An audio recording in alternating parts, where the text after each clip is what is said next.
Hello guys, tuturo ko sa inyo kung paano mag-farm ng potion ng mabilis. Kung makikita nyo, 41 yung power ko, diba? 41,000. So kailangan mo lang gawin, alisin yung ibang equipment mo, palitan mo yan. So, palitan natin to. Yan, para bumaba siya. Ayun, 34 na siya.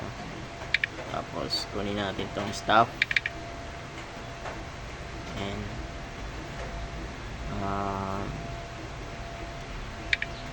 ito yung back. Yan, 30 na siya, no? Pwede na yan. Farm tayo dito sa Sunset Valley.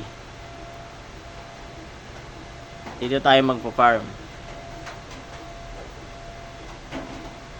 Mas maganda kasi dito, marami yung ano eh, marami yung mga monster dito. Ayun, tulad yung mga lizard. Ayun yung papatayin natin.